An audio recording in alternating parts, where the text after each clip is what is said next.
ಮುರಳಿಗೌಡ ಮಾತಾಡ್ತಿರೋದು. ಇವತ್ತು ನಾನಿಲ್ಲಿ ಕಮಿಷನರ್ ಆಫೀಸ್ ಮುಂದೆ ಬಂದಿದ್ದೀನಿ. ಕೋಣಗುಂಟೆ ಇನ್ಸ್ಪೆಕ್ಟರ್ ಪಾಪಣ್ಣ ಅವ್ರ ಮೇಲೆ ಕಂಪ್ಲೇಂಟ್ ಕೊಡೋಕ್ಕೆ. ನನಗೆ ತುಂಬ ಟೋಟಲಿ ಹರಾಸ್ ಮಾಡ್ತಿದ್ದಾರೆ. ಕೆಟ್ಟ ಮೆಸೇಜ್ ಕಳಿಸೋದು, I love you, you are very sexy, ಇನ್ನೂ ಕೆಟ್ಟದಾಗಿದೆ. ಆ ಮೆಸೇಜಸ್ ಎಲ್ಲ ನಿಮ್ಗೆ ಫಾರ್ವರ್ಡ್ ಮಾಡಿದ್ದಾರೆ ನಮ್ಮ ಅಡ್ವೊಕೇಟ್ ಅವರು. ಪ್ರತಿನಿತ್ಯ ಡೈಲಿ ಬೆಳಿಗ್ಗೆ ಫೋನ್ ಮಾಡ್ತಾರೆ, ಸಾಯಂಕಾಲ ಫೋನ್ ಮಾಡ್ತಾರೆ, ಮೆಸೇಜ್ ಮಾಡ್ತಾರೆ. ಯಾಕೆ ವಾಪಸ್ ನೀನು ಮಾಡಲ್ಲ, ಯಾಕೆ ಮಾತಾಡ್ತಿಲ್ಲ ನನ್ನ ಹತ್ರ, ನಿಮ್ಮ ಮನೆಗೆ ಬರಬೇಕು ಅಂತಾರೆ. ಏನು ಅರ್ಥ ಸರ್? ನಾನು ಇನ್ಸ್ಪೆಕ್ಟ್ರು ಅಂದರೆ ಏನಕ್ಕೆ ನನ್ನ ಇನ್ಸ್ಪೆಕ್ಟ್ರು ಅಂತೀಯಾ, ನಾನು ನಿನ್ನ ಕ್ಲೋಸ್ ಫ್ರೆಂಡು ಅಂತಾರೆ. ಈಗ ನನ್ನ ಮೇಲೆ ರೌಡಿ ಶೀಟ್ ಮಾಡಿದ್ದಾರೆ. ರೌಡಿ ಶೀಟ್ ಮಾಡಿದ್ಮೇಲೆ ಇನ್ಸ್ಪೆಕ್ಟ್ರು ನನ್ನ ಹತ್ರ ಕ್ಲೋಸ್ ಫ್ರೆಂಡ್ ಹೆಂಗಾಗ್ತಾರೆ ಸರ್? 2009 RT ನಗರಲ್ಲಿ ಹಿಂಗೆ ನ್ಯಾಯ ಕೇಳಕ್ಕೆ ಹೋದಾಗ ಅಲ್ಲಿ BP ಪ್ರಸಾದ್ ಅಂತ ಇರ್ತಾನೆ. ಅವನು ಕಂಪ್ಲೇಂಟ್ ಕೊಡೋಕೆ ಹೋದರೆ ನನ್ನ ಹೆಂಡ್ತಿ ಮನೇಲಿಲ್ಲ, ನಿಮ್ಮ ಮನೆಗೆ ಊಟಕ್ಕೆ ಬರ್ತೀನಿ, ನಿಮ್ಮ ಜೊತೆ ಏಕಾಂತವಾಗಿ ಇರಬೇಕು ಅಂತಾನೆ. ಆವಾಗಲೂ ಕಮಿಷನರ್ ಆಫೀಸಲ್ಲಿ ಬಂದು ಶಂಕರ್ ಬಿದ್ರೆ ಅವರು ಇದ್ದರು. ಕಂಪ್ಲೇಂಟ್ ಕೊಡೋಕ್ಕೆ ಅಂತ ಬಂದಾಗ ಶಂಕರ್ ಬಿದ್ರೆ ಅವರು ರಿಲೇಟಿವು ಇಲ್ಲ, ನಾನು ಈ ಕಂಪ್ಲೇಂಟ್ ತೊಗೊಳಕ್ಕಾಗಲ್ಲ ಅಂತ ಅಂದರು. ನಾನು ಸ್ಟ್ರೈಟ್ ಹೋಗಿ TV 9 ಕೂತ್ಕೊತೀನಿ. ಆವಾಗ ಶಂಕರ್ ಬಿದ್ರೆ ಅವರೇ ಲೈನಿಗೆ ಬರ್ತಾರೆ. ಏನಿದು ಇಷ್ಟು ಚಿಕ್ಕ ಇಶ್ಯೂ, ಇಷ್ಟು ದೊಡ್ಡದು ಮಾಡ್ತಿದ್ದೀರಾ, ಬ್ಯಾಂಗ್ಳೂರಲ್ಲಿ ಇದೆಲ್ಲ ಕಾಮನ್, ಈಸಿಯಾಗಿ ತೊಗೊಬೇಕು ಅಂತಾರೆ. ನನ್ನ ಜೊತೆ ಪ್ರಮೀಳಾ ನೈಸರ್ಗಿ ಅವ್ರು ಕೂತಿರ್ತಾರೆ, ಮಂಜುಳಾ ನಾಯ್ಡು ಅವ್ರು ಕೂತಿರ್ತಾರೆ, ವಿಮ್ಲಾ ಅವ್ರು ಕೂತಿರ್ತಾರೆ. ಆವಾಗ ನಾನೇ ಬೋಲ್ಡಾಗಿ ಮಾತಾಡ್ತೀನಿ, ಏನು ಸರ್ ಇದೆಲ್ಲ ಬ್ಯಾಂಗ್ಳೂರಲ್ಲಿ ಕಾಮನ್, ಈಸಿಯಾಗಿ ತೊಗೊಬೇಕಾ ಅಂತೀನಿ. ಅವರು ಒಂದು ಕಮಿಷನರ್ ಆಗಿ ಹಂಗೆ ಮಾತಾಡ್ತಾರೆ. ಹೌದು, ಇದೆಲ್ಲ ಬ್ಯಾಂಗ್ಳೂರಲ್ಲಿ ಎಷ್ಟೋ ರೇಪ್ ನಡೆಯುತ್ತೆ, ಇದು ಎಲ್ಲ ಈಸಿಯಾಗಿ ತೊಗೊಬೇಕು ಅಂತಾರೆ. ಸರ್ ನೀವೊಂದು ಕಮಿಷನರು ಅಂತ ಮಾತಾಡ್ತಿಲ್ಲ, ಒಂದು ಪಬ್ಲಿಕ್ ಥರ ಮಾತಾಡ್ತೀನಿ, ಬೇಜಾರು ಮಾಡ್ಕೊಂಬಿಡಿ. ಹೇಳಿ ಅಂತಾರೆ. ಇದೆಲ್ಲ ಬ್ಯಾಂಗ್ಳೂರಲ್ಲಿ ಕಾಮನ್ ಅಲ್ಲ ಸರ್, ಈಸಿಯಾಗಿ ತೊಗೊಬೇಕಲ್ಲ. ನಿಮ್ಮ ಹೆಂಡ್ತಿದೋ ನಿಮ್ಮ ಮಗಳದೋ ನಂಬರ್ ಕೊಟ್ಬಿಡಿ, ಡೈಲಿ ನಿಮ್ಮ ಮನೆಗೆ ಊಟಕ್ಕೆ ಬರಲಿ, ಏಕಾಂತವಾಗಿರಲಿ, BP ಪ್ರಸಾದು ಅಂತೀನಿ. ಶಂಕರ್ ಬಿದ್ರವರು ಇಲ್ಲ, ನಾನು ಸಸ್ಪೆಂಡ್ ಮಾಡೋಕ್ಕಾಗಲ್ಲ ಅಂತಾರೆ. ಟೇಬಲ್ ಹೊಡ್ಕೊಂಡು ಹೇಳ್ತೀನಿ, ನೀವು ಸಸ್ಪೆಂಡ್ ಮಾಡದೆ ಹೋದ್ರೆ ನಾನು ಇದೇ ಕಮಿಷನರ್ ಆಫೀಸ್ ಮುಂದೆ ಸೀಮೆಣ್ಣೆ ಹೊಯ್ಕೊಂಡು ಅಂಟಿಸ್ಕೊತೀನಿ ಅಂತ. ಅದು ಬಿಟ್ಟು 1 ವರ್ಷಕ್ಕೆ ನನ್ನ ಮೇಲೆ ರೌಡಿ ಶೀಟ್ ಓಪನ್ ಮಾಡ್ತಾರೆ ಬಸವನಗುಡಿ ಸ್ಟೇಷನಲ್ಲಿ.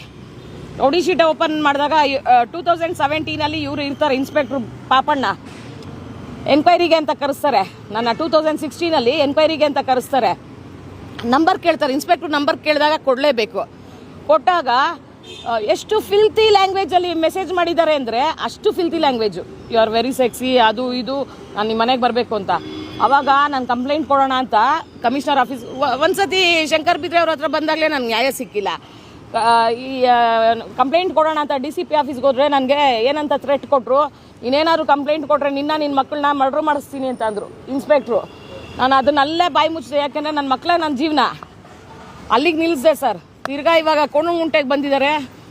ಡೈಲಿ ಫೋನು, ನಿಮ್ಮ ಮನೆಗೆ ಬರ್ತೀನಿ. ಏನು ಸರ್, ಒಂದು 3 ಮಂತ್ಸಿಂದ ಫೋನ್ ಕಂಟಿನ್ಯೂಸ್ ಆಗಿ ಮಾಡ್ತಾನೆ ಇದ್ದಾರೆ, ಮೆಸೇಜ್ ಮಾಡ್ತಾನೆ ಇದ್ದಾರೆ. ಯಾಕೆ ಫೋನ್ ಮಾಡಲ್ಲ? ನಿಮಗೆ ರೆಕಾರ್ಡ್ ಕಳಿಸಿರ್ತಾರೆ ನಮ್ಮ ಅಡ್ವೊಕೇಟ್ ಅವರು. ಯಾಕೆ ಫೋನ್ ಮಾಡಲ್ಲ, ಯಾಕೆ ಮೆಸೇಜ್ ಮಾಡಲ್ಲ? ನಿಮ್ಮ ಮನೆಗೆ ನಾನು ಊಟಕ್ಕೆ ಬರ್ತೀನಿ, ನಾನು ಚಿಕನ್ ಮಾಡ್ತೀನಿ, ನಾನೇ ನಿಂಗೆ ತಿನ್ನಿಸ್ತೀನಿ.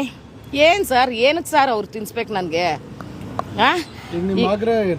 ಈಗ ನಾವು ಏನೂ ತಪ್ಪು ಮಾಡಿರಲಿಲ್ಲ ಅವತ್ತು. ಪ್ರಥಮ ಕೇಸಲ್ಲಿ ಅದು ಸುಳ್ಳು ಕೇಸ್ ಹಾಕಿದ್ರು, ಅದಾಯಿತು. ತಿರ್ಗಾ ಇವಾಗ ರಘು ಕೇಸಲ್ಲಿ ಏನಿಲ್ಲ, ನನ್ನ ಮಕ್ಕಳನ್ನ ನಾನು ಡಿಫೆಂಡ್ ಮಾಡ್ಕೊಳಕ್ಕೆ ಹೋಗಿದ್ದಕ್ಕೆ ಮಂಡ್ಯಲ್ಲಿ ಪೊಲೀಸ್ಗೆ ಅಡ್ಡಿ ಪಡಿಸಿದ್ರು ಅಂದ್ಬಿಟ್ಟು ಅಲ್ಲೊಂದು ಸುಳ್ಳು ಕೇಸ್ ಹಾಕಿದ್ರು. ತಿರ್ಗಾ ಕೋಕ್ ಆ್ಯಕ್ಟಲ್ಲಿ ರಘುಗೆ ಶೆಲ್ಟರ್ ಕೊಟ್ಟೆ ಅಂತ. ರಘುಗೂ ಇದಕ್ಕೂ ಸಂಬಂಧನೇ ಇಲ್ಲ ಈ ಕೇಸ್ಗೂ. ರಘು ಇನ್ನೋಸೆಂಟು, ರಘುಗೂ ಇದಕ್ಕೂ ಸಂಬಂಧ ಇಲ್ಲ. ರಘು ನನ್ನ ಮೇಲೂ ಈ ಥರ ಸುಳ್ಳು ಕೇಸ್ಗಳು ಹಾಕಿದ್ರು, ನೀನು ಡಿಫೆಂಡ್ ಮಾಡ್ಕೊ, ನೀನು ಸ್ಟ್ಯಾಂಡ್ ತಗೋ ಅಂತ ನಾನು ಹೆಲ್ಪ್ ಮಾಡಿದ್ದು ನಿಜ ರಘುಗೆ. ರಘು ತುಂಬ ಇನ್ನೋಸೆಂಟು. ಸುಮ್ಮನೆ ಕೋಕ್ ಆ್ಯಕ್ಟ್ ಹಾಕಿ ಒಳಗೆ ಕೂಡಿಸಿದಾರಲ್ಲ. ಈಗ ಇಂಥವ್ರಿಗೆ ಏನು ಮಾಡ್ತೀರಾ? ಈಗ ಇವಾಗ ಈ ಕೇಸ್ ಪಾಪಣ್ಣ ಅವರು ನಿಮ್ಗೆ ಅರೇಂಜ್ ಮಾಡ್ತಿದ್ದಾರೆ ಅಂತ ನಿಮ್ಮ ಆರೋಪ. ಇವಾಗ ಕಂಪ್ಲೇಂಟ್ ಕೊಟ್ರಿ, ಪರ್ಟಿಕ್ಯುಲರ್ ಈ ಕೇಸ್ ಬಗ್ಗೆ ಮಾತ್ರ ಮಾತಾಡಿ. ಸರಿ ಸರ್, ಅಲ್ಲ ನಾನು ಈಗ ನಮ್ಗೆ ಆ ಥರ ಅರೇಂಜ್ ಮಾಡಿ ಕೋಕ್ ಆ್ಯಕ್ಟ್ ಹಾಕಿ ನಮ್ಮನ್ನು ಒಳಗೆ ಕಳಿಸ್ರಲ್ಲ, ಈಗ ಪಾಪಣ್ಣಂಗೆ ನೀವೇನು ಮಾಡ್ತೀರಾ? ನೀವು ಹೇಳಿ ಸರ್. ನನಗೆ ಕಮಿಷನರ್ ಕೊಟ್ಬಿಟ್ಟು ಬಂದಿದ್ದೀವಿ ಸರ್ ಕಂಪ್ಲೇಂಟು. ಕಮಿಷನ್ನ ಭೇಟಿ ಮಾಡಿಲ್ಲ, ಕಮಿಷನರ್ಗೆ ಕಂಪ್ಲೇಂಟ್ ಕೊಟ್ಟಿದ್ದೀವಿ. ಪಾಪಣ್ಣ ಅಂತ ಕೋಣನಕುಂಟೆ ಪೊಲೀಸ್ ಇನ್ಸ್ಪೆಕ್ಟರು ಅಸಭ್ಯವಾಗಿ ಮೆಸೇಜ್ಗಳು ಮಾಡೋದು, ಕಾಲ್ ಮಾಡೋದು, ಏನೋ ಯಾರೂ ಇಲ್ಲ ಮನೇಲಿ ಬರಲ್ಲ ಅನ್ನೋದು, ಯಶು ಮುದ್ದು ಯಶು ಚಿನ್ನು ಅಂತಾರೆ. ಈ ಥರ ಸ್ಟ್ರಾಂಗ್ ಲೇಡಿಗೆ ಒಬ್ರಿಗೆ ಈ ಥರ ಮಾಡಿದ್ರೆ ಇನ್ನೋಸೆಂಟ್ ಲೇಡೀಸ್ಗೆ ಹೆಂಗೆ ಮಾಡ್ಬೋದು? ಇನ್ನೋಸೆಂಟ್ ಲೇಡೀಸ್ ಎಲ್ಲ ಎಲ್ಲೋಗ್ಬೇಕು ಕಂಪ್ಲೇಂಟ್ ಕೊಡ್ಬೇಕಂದ್ರೆ? ಈ ಥರ ಇದೊಂದೇ ಕೇಸಲ್ಲ, ತುಂಬ ಜನಕ್ಕೆ ಇದೇ ಥರ ಮಹಿಳೆಯರಿಗೆ ಈ ಥರ ಮೆಸೇಜ್ಗಳು ಮಾಡಿದ್ದಾರೆ. ಕೋಪರೇಟ್ ಮಾಡಿದ್ರೆ ಮಾತ್ರ FIR ಮಾಡೋದು, ಕೋಪರೇಟ್ ಮಾಡಿದ್ರೆ ಮಾತ್ರ ಇನ್ವೆಸ್ಟಿಗೇಷನ್ ಮಾಡೋದಂದ್ರೆ ಅವ್ರ ಅಪ್ಪನ ಮನೆಯಿಂದ ದುಡ್ಡೆಲ್ಲ ಇಲ್ಲಿ ಆಗ್ತಾ ಇರೋದು ಯಾರು? ಅವ್ರು ಕೊಡ್ತಾ ಇರೋದು ಜನ ದುಡ್ಡು ಕೊಡ್ತಾ ಇರೋದು, ಜನಗಳ ತೆರಿಗೆಲಿ ಇವರೆಲ್ಲ ಕೆಲಸ ಮಾಡ್ತಾ ಇರೋದು. ಇವ್ರಿಗೆ ಗೌರ್ಮೆಂಟಿಂದ ಮೊಬೈಲ್ ಫೋನ್ ಕೊಡೋದು, ಕನೆಕ್ಷನ್ಸ್ ಕೊಡೋದು, ಜನಗಳ ಸಂಪರ್ಕ ಇಟ್ಕೊಳ್ಳಿ ಅಂತ, ಜನಗಳಿಗೆ ನ್ಯಾಯ ಕೊಡಿಸ್ಲಿ ಅಂತ ಅಲ್ಲ, ಜನಗಳಿಗೆ ನ್ಯಾಯ ಕೊಡಿಸ್ಲಿ ಅಂತಲ್ಲ. ಯು ಆರ್ ಸೆಕ್ಸಿ ಅಂತ ಮೆಸೇಜ್ ಮಾಡಬೇಕಲ್ಲ. ಈಗ ದೂರು ಕೊಟ್ರಾ ಸರ್? ದೂರು ಕೊಟ್ಟಿದ್ದೀವಿ. ತಮ್ಮ ಹೆಸರು? ನರೇಶ್.